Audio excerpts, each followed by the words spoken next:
답은 AI 반도체, 또 최대 2차 전지 비교 분석, 2차 전지와 조선 수익의 길, 점상과 함께하는 특별 강연회.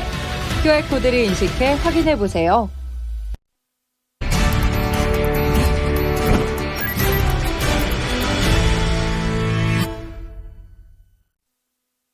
네, 체크인스탁입니다. 오늘 장 봐야 될 게 많죠. 전문가의 시각으로 먼저 좀 분석을 해드리고요. 오늘 장 본장 들어가서는 어떻게 대응을 해야 될지 힌트 찾아봅니다. 두 분 모셨습니다. 알파경제의 김종효 이사, 루크투자연구소의 임순재 대표 함께합니다. 안녕하세요. 안녕하십니까.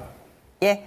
오늘의 첫 번째 체크인 스탁 알아보겠습니다. 첫 번째 체크 포인트는 아무래도 많이들 기다리셨던 엔비디아 드디어 실적이 발표가 됐습니다. 그리고 시간의 거래에서도 뜨겁고요. 그 어느 것 하나 약점을 잡을 수 없는 상당히 좀 100점 만점의 그런 실적과 또 여러 가지 코멘트들, 주가의 반응까지 여러모로 또 많은 분들이 좀 반가워할 만한 그런 내용이 나왔습니다. 그런데 워낙에 이 발표 전에 재료 노출에 대한 우려라든지 변동성 확대에 대한 우려가 있었기 때문에 이것이 우리 증시에 좋은 것을 좋은 것으로 받아들일 수 있을 것인가, 여기에 대해서도 많은 좀 물음이 있으실 텐데요. 김종효 회장님은 어떻게 보셨어요? 네, 어제도 말씀드렸지만 이런 호재는 상수라는 거죠. 이제 이렇게 안 나오면 급락인 것이지 항상 이렇게 나와야 됩니다. 엔비디아는 지금의 주가를 설명하기 위해선 항상 공격적인 매출, 공격적인 가이던스, 공격적인 이익률 이런 게 나와야 되는 거고요.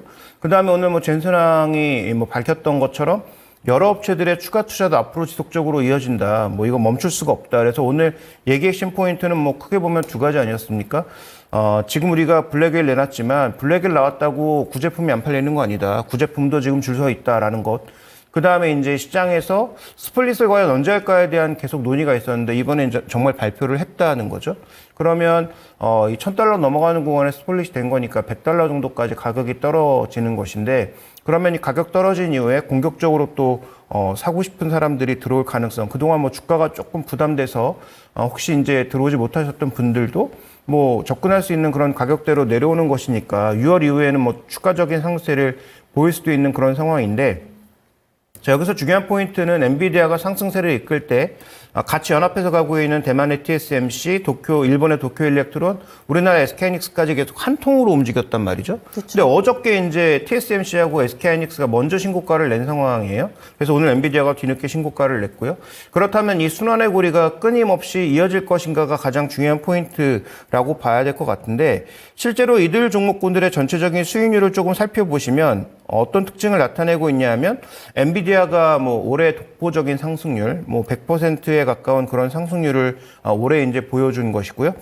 뒤를 이어서 하이닉스, 그 다음에 뒤를 이어서 TSMC가 이제 상승하고 있는 동반하는 흐름인 것이죠. 그렇다면 이들의 이 순환고리가 지속적으로 이어져서 오늘도 또 추가적으로 TSMC와 SK하이닉스의 상세로 이어진다면 이 흐름은 당분간 끊이지 않고 이어질 가능성이 높다, 이렇게 보여집니다. 다만 그럼에도 불구하고 그러면 앞으로 이제 실적 나올 8월 달까지는 특별한 재료가 있을 가능성이 없거든요. 그러면 이제 실적 말고는 SK하이닉스의 실적이라든지 TSMC 실적 말고는 추가적인 상방 요인이 제한적이라면, 그렇다면 이들 종목군들의 상승 동력 자체가 조금은 둔화될 수 있기 때문에, 즉 여기서 주가가 급락한다 이런 얘기가 아니고 상승 속도가 둔화될 수 있기 때문에 저는 정석은 어저께도 말씀드렸지만 이제부터는 조금 비중을 줄이는 것이다. 특히 비중을 이쪽으로 거의 올인하셨던 분이라면 더 사는 구간이 아니라 이제부터는 조금씩 줄여서 시장에 관심을 가지는 다른 쪽, 에너지 쪽이 됐든 그런 쪽으로 관심을 가지시는 것이 저는 좀 더 유효하지 않을까, 이렇게 보고 있습니다. 네, 따라서 예상했던 대로 좋았고 또 이런 좋은 움직임은 어느 정도 주가에 좀 반영이 됐기 때문에 상승 탄력이 둔화될 수는 있다, 이렇게 시각으로 이야기를 해주셨어요.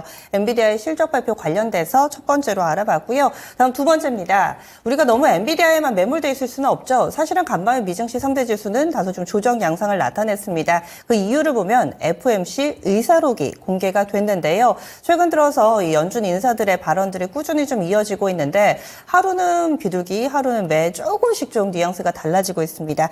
이번에 발표된 의사록에 도대체 어떤 내용이 담겼길래 간밤에 미증시에서는 다소 좀 부정적으로 해석을 한 건지 알려주시죠, 임 대표님. 네, 어저께 이제 5월달 FOMC 의사록이 이제 어저께 발표가 됐습니다. 라는 뭐 내용들은 뭐 이미 더 많이 뭐 예상들 했었던 그런 내용 아닌가라는 생각을 해봤는데요. 뭐 그렇지만 이제 그 가장 중요했었던 내용들이 연준의 정책이 아직까지는 계속 유지가 될 가능성은 충분히 있다라고 보는 거고요. 그다음에 인플레이션이 최소한 감소되고 있긴 하고 있지만 여전히 끈끈함이 이어지고 있다라는 그런 내용입니다. 그래서 일본 위원들이 이제 인플레이션이 이제 재상승에 대한 위험들 여전히 경고한 그런 상황입니다. 그러니까 기존에는 그 인원 자체가 상당히 뭐 한두 명 아니겠느냐라고 예상을 했는데 그거보다는 좀 더 많은 위원들이 인플레이션 위험을 지금 경고하고 있다라고 지금 이제 의사록의 내용을 보면 이제 그렇게 읽혀지거든요. 그러다 보니까 전일 이제 미국 증시가 좀 하락을 했다라고 보시면 될 것 같고요. 일단 인플레이션이 2%, 뭐 연준의 목표죠. 여기까지 내려가기 위해서는 상당한 시간이 더 필요할 걸로 인식이 되고 있습니다. 뭐 이에 따라서 지금 뭐 미국의 이제 패드워치 같은 경우도 지금 9월 달에 이제 기준금리 인하를 하겠다라고 그러니까 베팅을 하고 있는데요. 그 인하 베팅이 좀 많이 좀 줄었다라고 보시면 될 것 같습니다. 뭐 그 전날에 비해서 상당 부분 이제 올라가는 부분이 있다라고 보시면 되는데요.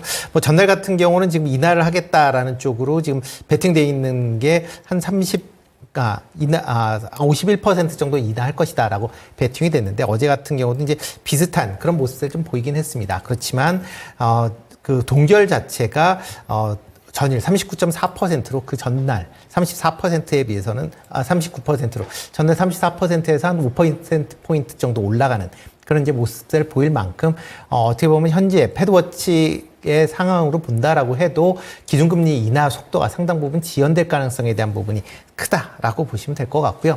이와 맞물려서 오늘 이제 그 금융통화위원회가 우리나라에서 열립니다. 뭐 지금 예상으로는 뭐 이번까지는 동결이 이어질 것이다라고 예상을 하고 있고요. 내년 하반기부터는 아마 인하가 되지 않을까라는 기대감이 이제 큰 것도 사실이었습니다. 그렇지만 지금 이렇게 이제 연준 내에 이제 회의록을 본다라고 하게 되면 미국 내에서 기준금리가 계속 지금 상당히 이제 물가 수준이 상당히 이제 높은 그런 상황이 이어지고 있는 그런 상황이고 미국 경제 성장률도 지금 예상보다 높게 나타나는 그런 모습들을 보이고 있습니다.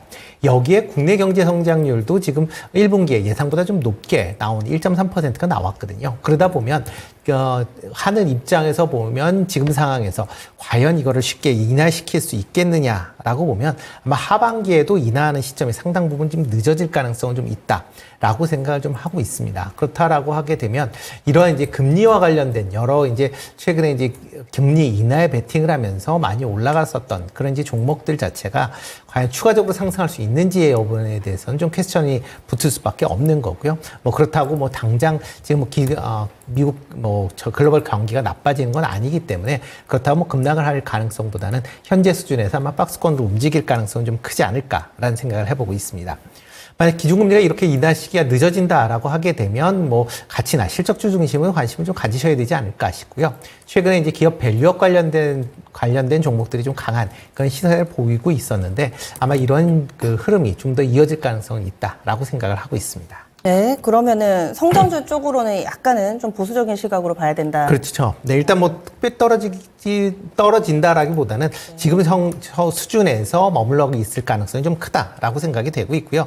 그보다는 이제 기업 밸류업 관련돼서 이제 최근에 이제 좀 올랐다 좀 조정을 받고 있는데 그쪽으로 좀 더 관심을 가지시는 게 맞지 않을까 생각을 하고 있습니다. 그렇다면 유가증권 시장도 2,800선 근처 직전 고점 부분까지 일단은 와 있는데 돌파하느냐 마느냐 지금은 좀 횡보세지만 사실 돌파 가능성이 높지는 않은 걸로 보시는 거죠. 일단 돌파는 한다라고 보여집니다. 네, 할 수 있다라고 보여지는데 그렇다고 이 흐름이 뭐 바로 뭐 올라가서 뭐 2,900, 3,000까지 가기에는 뭐 조금 더 시간이 걸리지 않을까라는 생각을 해보고 있습니다. 예, 알겠습니다.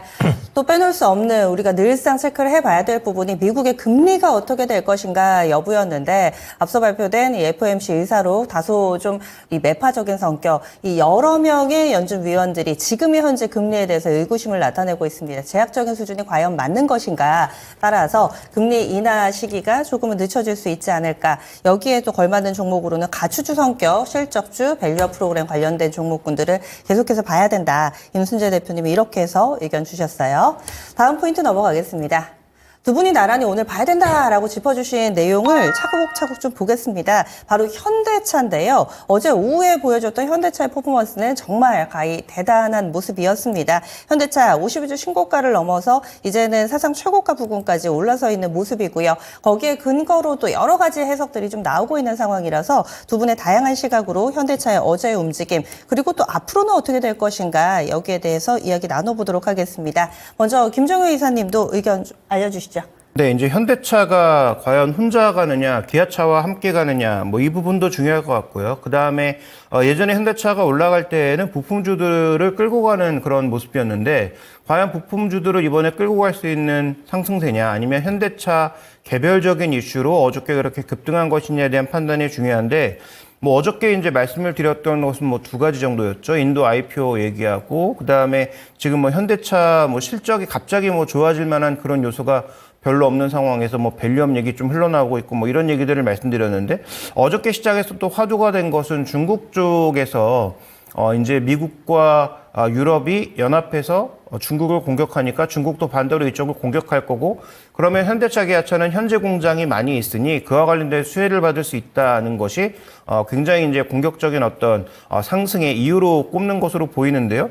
그러면 두 가지 반문을 던지고 싶은 거죠. 첫 번째로 현대차와 기아차가 과연 유럽에서 유럽이 지금 중국에게 뭔가 관세를 때리면 수혜를 받을 수 있는가? 과연 그럴까요? 오히려 유럽 업체들이 더 난리가 아닐까? 저는 그렇게 생각하거든요. 근데 어저께 유럽의 실제로 자동차, 유럽에서 비중이 높은 자동차들의 주가 흐름을 보면 오른 게 아무 종목도 없습니다. 과연 그 뉴스가 맞는 것인지. 두 번째, 그 다음에 중국이 과연 유럽의 관세를 때리면 그와 관련된 흐름이 그렇게 생각보다 크게 변할까? 어저께 나온 뉴스의 흐름은 두 가지였는데요. 2500cc 이상의 대형차, 그게 뭐 중국에서 얼마나 비중을 차지할까요? 그 다음에 또 한 가지, 뭐 전기차를 때린다. 실제로 중국의 전기차는 중국의 로컬 전기차들이 지금 엄청나게 성장하고 있는 상황이어서 실제로 폭스바겐이나 이런 쪽에 전기차 별로 움직임도 없습니다. 그래서 지금 관련된 세 종목들을 살펴봤는데요. 자, 르노, 그 다음에 폭스바겐, 그 다음에 스텔란티스, 유럽에서 압도적인 비중을 차지하고 있는 자동차들인데 전부 하락하고 있거든요. 어제도 하락했고요. 그렇다면 그 뉴스가 정말로 현대차를 움직인 이슈인가에 대해서는 저는 뭐 그렇게 생각하진 않고요. 두 번째로 현대차의 본질적 이익이 과연 늘어나고 있는가. 현대차 지금 뭐 중국에서 못하고 있는 건 다 아실 거고요. 큰 덩어리를 보면 미국, 유럽, 국내 이 세 덩어리로 볼 수가 있겠고, 인도는 빠르게 성장하고 있는 중이나 절대 규모가 크지는 않습니다. 그래서 인도는 뭐 앞으로 성장 모델 정도로 놓으셔야 될 것 같고요. 그럼 그 큰 세 덩어리 중에서 국내는 최근에 안 팔리고 있죠. 그 다음에 미국은 정체되고 있죠. 유럽 쪽이 그나마 조금 뭐 전기차가 올라가고 있기는 하지만, 그 다음에 이제 유럽에서 우리나라의 전기차들이 올해 전기차로 선정되는 등 굉장히 이제 선전하고 있지만, 과연 그렇다고 해서 뭐 폭발적인 어떤 상승세를 보일 수 있느냐에 대해서는 저는 좀 물음표가 있기 때문에, 어저께의 상승은 추가 상승으로 이어질 수 있는 중요한 기술적 변화점이라고 보여지지만, 과연 추가 상승을 위해서 현대차에게 가장 필요한 것은 본질적으로는 실적이다. 그 다음에 이제 말씀드렸던 인도 IPO라든지 혹은 뭐 추가적인 밸류업 이슈가 나오게 됐을 때는 뉴스 노출에 따른 그런 반작용도 고민해 볼 그런 자리가 아닌가, 이렇게 판단하고 있습니다. 네. 그래서 현대차 혼자 갈지 같이 갈지 여기에 대해서는 그러면 매기 확산까지는 좀 힘들다라고 보시는 거죠? 네, 일단 뭐 현대차가 상승한 이유가 만약에 그런 독자적인 현대차만의 이유라면 다른 종목과 같이 가기 힘들고요. 그런 차원에서 좀 자동차 쪽에서는 지금 쳐다볼 종목이 현대차가 아니고 지금 HL 만도나 한국 타이어처럼 현대차와 상관없이 전체적으로 지금 매출이 늘어나고 있는 종목을 봐야 되는 게 아닌가. 한국 타이어 같은 경우는 아이온이라고 하는 가장 먼저 전기차 브랜드를 런칭해서 그 안에 들어가는 뭐 고무량이나 이런 게 늘어나니까 가격이 비싸죠. 그러니까 마진 개선에 따라서 주가가 급등했다가 뭐 최근에 아시는 것처럼 한우 시스템 사면서 주가 급락했는데, 뭐 한우 시스템이 그렇다고 뭐 계속 적자 내거나 그런 기업은 또 아니잖아요. 그러니까 그런 차원에서 보면 한국 타이어도 다시 전고점을 시도할 가능성이 높다라고 판단하고 있고요. HL 만도는 중국, 미국, 한국, 현대차 비중을 점점 줄이면서 GM에도 하고 중국 로컬 업체에도 납품하는 그런 기업이죠. 그동안 이익률이 떨어져서 크게 힘들었던 종목이지만 오히려 반대로 중국 로컬 업체들이 신모델을 대거 내놓고 있는 시기이기 때문에 제가 보기엔 현대차보다는 이런 종목군들이 좀 더 매력적이지 않을까라고 보고 있습니다. 예. 그래서 현대차의 어제 강세 과연 다른 종목군들과는 어떤 영향을 줄지 그리고 계속해서 좀 이어질 수 있을지에 대해서 김미사님 의견 들어봤고요. 임순재 대표님은 이 현대차의 어제의 급등 좀 어떤 쪽에 방점을 찍고 계신가요? 네, 저는 현대차가 어저께 이제 상승을 보였었던 거는 이제 그러니까 전반적으로 시장에서 현재 가치보다 미래 가치에 대한 더 이제 밸류를 높게 주는 거 아니냐라는 그런 이제 생각을 좀 많이 했습니다. 어제 이제 뭐 현대차가 올라간 뭐 여러 가지 요인들이 있습니다. 그 중에서 이제 중요 요인으로 제가 뽑기에는 미국 내에서 이제 수소 상용차 이제 밸류체인을 확장하겠다라는 이제 그런 발표를 했습니다. 지금 미국의 이제 ACT 이제 엑스포 2024라고 해서 이제 친환경 차량에 대한 그런 이제 그 전시회가 지금 라스베가스에서 열리고 있는데요. 여기에서 이제 신형 수소 트럭인 엑시언트를 공개를 했습니다. 엑시언트를 공개를 하면서 그러니까 뭐 장거리 동안 이제 수송을 할 수 있는 그런 이제 내용이다라고 보시면 될 것 같고요. 여기에 이제 같이 발표를 하면서 미국 캘리포니아 항만의 이제 친환경 프로젝트가 지금 진행 중에 있는데 여기에 엑시언트를 이제 30대를 이제 공급을 했다라는 거고요. 이와 더불어 이제 미국 내에 수소 공급 및 이제 충전소 이제 구축을 하겠다. 그 다음에 기타 뭐 리스나 파이낸싱을 확대하겠다. 유지 보수를 하겠다라는 식으로 해서 미국 내에서의 수소의 밸류 체인을 좀 더 강화시키겠다라고 이제 발표를 했습니다.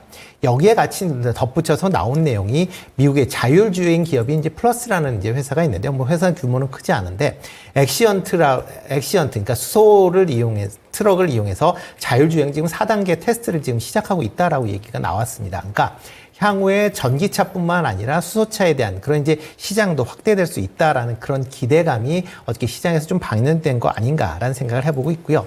일단 뭐 수소차, 뭐 이게 과연 이제 수소와의 운송이나 여러 가지 이제 부분이 과연 이게 상용화가 널리 보급이 되겠느냐라고 얘기들은 하고 있는데 아마 이게 그 수소 같은 경우에는 주유소와 비슷한 개념으로 접근하셔도 되지 않을까 싶습니다. 그렇기 때문에 어떠한 특정 지역에 수소를 이동을 해서 거기서 이제 충전소를 만들면 거기서 이제 충전할 수가 있다라고 보여지고요. 특히 전기차에 비해서 이제 그러니까 트럭과 같이 그런 대형 차량 같은 경우에는 이런 수소차가 더 적합하다라는 그런 이제 얘기들이 많이 나오고 있기 때문에 수소차 시장은 계속 좀 확대가 될 수 있다라고 보여집니다. 다만 전이 이렇게 수소차에 대한 이런 부분이 확대가 되면서 이제 수소, 연료전지 관련된 전체 모든 기업들이 다 올라가는 그런 모습들을 보였는데 과연 그 부분이 같이 연결될 수 있느냐라고 보면 그거는 일단 좀 더 지켜보셔야 될 걸로 보여집니다. 이게 수소 밸류체인이다라고 하지만 이게 수소 발전과 관련된 부분보다는 지금 이동 수단과 관련된 이제 모빌리 쪽으로 이제 얘기가 나온 거기 때문에 그런 부분에 제 관심을 보셔야 될 걸로 보여지고요. 그리고 현대차의 실적 뭐 얘기들이 많이 나오고 있는데 기본적으로 현대차 실적이 이렇게 좋음에도 불구하고 주가가 제대로 못 반영됐다라고 보여집니다. 그러니까 계속 현대차 같은 경우는 실적에 대한 피크아웃 얘기가 계속 나오고 있는 그런 상황이거든요. 그렇지만 1분기 실적도 상당히 좋아. 분기 실적으로는 최대 실적을 기록을 했고 2분기 같은 경우도 SUV나 친환경 차량, 특히 하이브리드 차량의 판매가 호조를 보이면서 실적이 그렇게 떨어지진 않을 것이다 라고 예상을 하고 있습니다. 그렇다라고 하게 되면 지금 나오는 실적으로 현대차의 주가를 보면 과연 이게 제대로 반영되고 있느냐라고 보면 아직은 아니다라고 보는 게 좀 더 맞지 않을까라는 생각을 해보고 있고요.